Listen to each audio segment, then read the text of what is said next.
Assalamualaikum warahmatullahi wabarakatuh, selamat berjumpa kembali. Kali ini Natural Life Gagean membagi sedikit pengetahuan sekitar jantung serta peredaran darahnya. Penyakit jantung, terutama jantung koroner yang berkelanjutan akan berakibat fatal, bahkan menyebabkan kematian bagi penderita.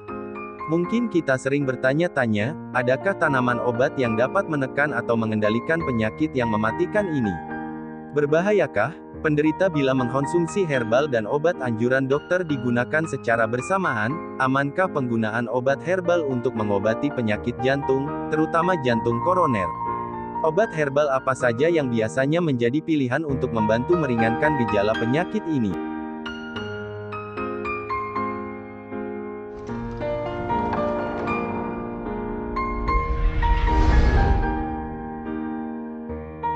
Berdasarkan tinjauan studi pada Journal of American College of Cardiology, obat herbal masih kurang terbukti meningkatkan kesehatan jantung dan juga belum terbukti keamanan dalam penggunaannya. Oleh karena itu, dokter tidak menyarankan penggunaan jenis obat-obatan ini digunakan sebagai pengobatan utama. Sementara itu, obat herbal yang diklaim dapat menjaga kesehatan jantung. Namun demikian, Anda perlu memperhatikan setiap dampak yang muncul dari penggunaan obat herbal untuk menghilangkan atau meredakan penyakit pada tubuh. 1. Teh hijau. Journal of the American of College Nutrition menyebutkan salah satu kandungan teh yakni epigallocatechin galate (EGCG) dapat melindungi fungsi jantung. Beberapa penelitian lain menyatakan mengonsumsi teh hijau secara rutin dapat menurunkan risiko penyakit jantung. Anda dapat merasakan manfaat ini dengan mengonsumsi teh hijau sebanyak 5-6 cangkir atau ekstrak teh hijau dalam sehari. Teh hijau juga diyakini mampu menurunkan berat badan dan kolesterol serta mencegah kanker. Namun demikian, kandungan vitamin K dari teh hijau diduga menangkal efek obat pengencer darah warfarin. Teh hijau akan mengganggu kerja obat penurun tekanan darah dan obat untuk penyakit jantung. Jika dikonsumsi secara berlebihan, oksalate, yang dikandung teh hijau dapat meningkatkan risiko batu ginjal. 2. Bawang putih Allium sativum segar. Kandungan antioksidannya yakni alicin, dianggap memberikan efek positif untuk memperbaiki saluran pembuluh darah jantung. Bawang putih juga dipercaya dapat menurunkan tekanan darah dan kadar kolesterol di dalam darah, serta mengencerkan darah, dan mengobati aterosklerosis.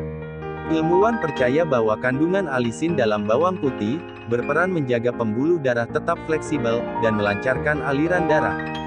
Selain itu, bawang putih juga dipercaya membantu menurunkan kolesterol, tekanan darah, dan mengurangi peradangan. Namun demikian, bawang putih berbahaya bila dikonsumsi bersamaan dengan obat jantung, warfarin, karena dapat meningkatkan risiko terjadinya perdarahan. 3. Jahe, Zingiber officinale. Jahe dipercaya membantu menurunkan risiko penyakit jantung. Suplemen jahe juga mengurangi faktor risiko yang menyebabkan penyakit jantung, termasuk penyakit jantung koroner.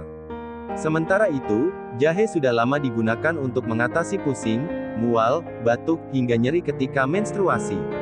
Mengonsumsi 2 gram bubuk jahe diduga dapat mengurangi kadar gula darah hingga 12%. Namun demikian, jahe berbahaya bila dikonsumsi bersamaan dengan obat jantung, warfarin, karena dapat meningkatkan risiko terjadinya perdarahan. 4. Buah delima Punica granatum. Penelitian terhadap kandungan antioksidan buah berwarna merah ini dapat mengatasi aterosklerosis. Aterosklerosis adalah penyempitan pembuluh darah karena penumpukan plak kolesterol pada dinding pembuluh darah arteri. Kondisi ini dapat menyebabkan penyakit jantung koroner, bahkan bisa menjadi penyebab dari serangan jantung. Buah delima ini dikonsumsi secara langsung atau membuatnya menjadi jus delima. 5. Ekstrak manggis Garcinia mangostana. Ekstrak manggis masuk dalam daftar obat herbal untuk membantu mengatasi penyakit jantung koroner karena bisa menghambat proses aterosklerotik pada pasien dengan skor Framingham risiko tinggi. Skor Framingham adalah skor yang paling banyak digunakan dalam memprediksi kejadian penyakit jantung dalam kurun waktu 10 tahun.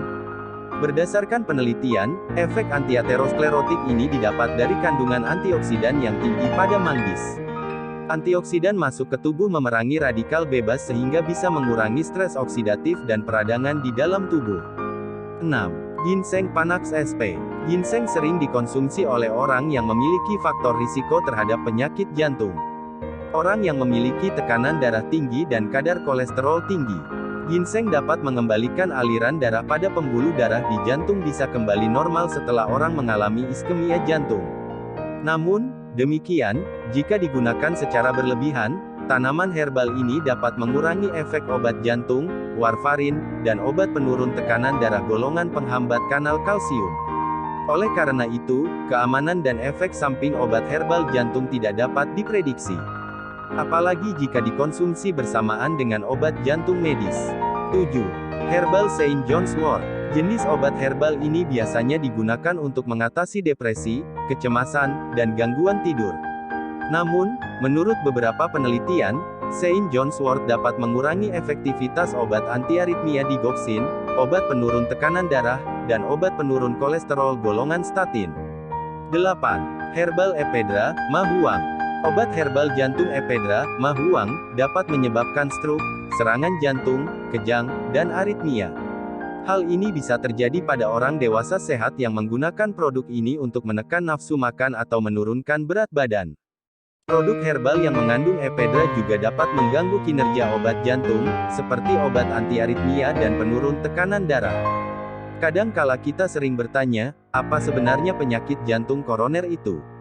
Penyakit jantung koroner dapat terjadi apabila pembuluh darah utama atau arteri, yang mengalirkan darah menuju jantung, mengalami gangguan akibat peradangan dan kolesterol. Gangguan tersebut membuat pembuluh darah yang kaya dengan oksigen dan nutrisi penting ini yang menuju jantung mengalami penyumbatan. Dengan tersumbatnya arteri koroner tersebut, mengakibatkan berkurangnya volume darah yang masuk ke jantung. Oleh karena itu, mencegah lebih baik daripada mengobati. Selain tanaman herbal, beberapa jenis makanan atau suplemen dapat digunakan untuk mencegah gangguan organ jantung, antara lain.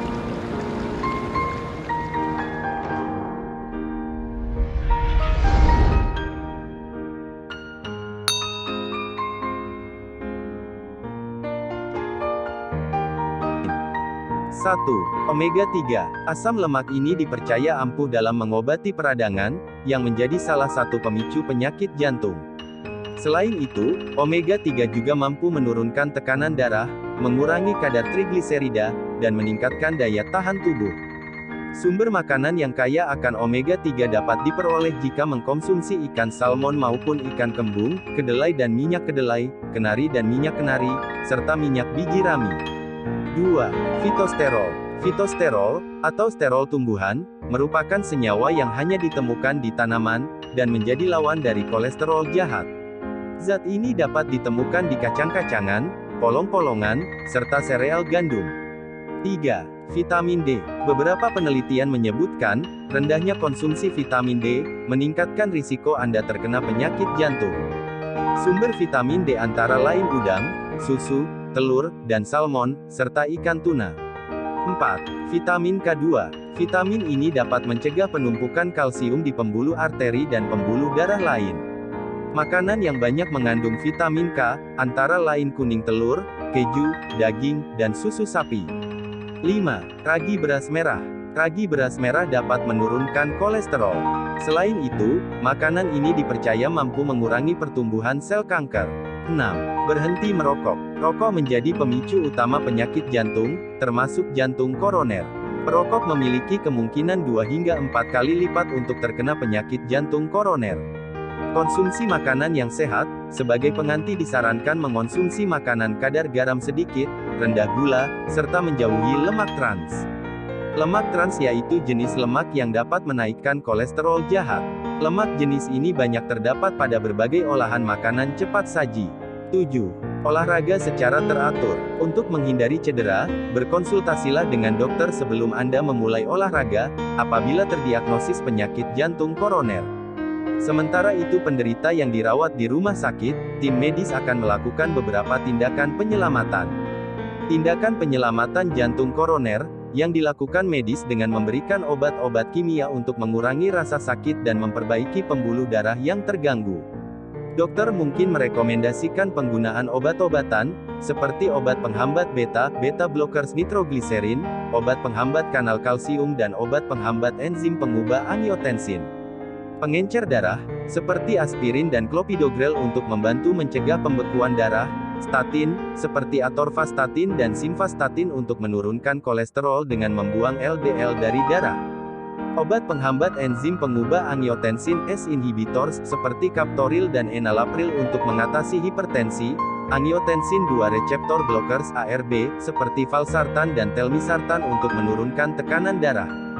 Selain itu, obat penghambat beta-beta blockers seperti bisoprolol dan metoprolol untuk mencegah angina dan mengatasi hipertensi.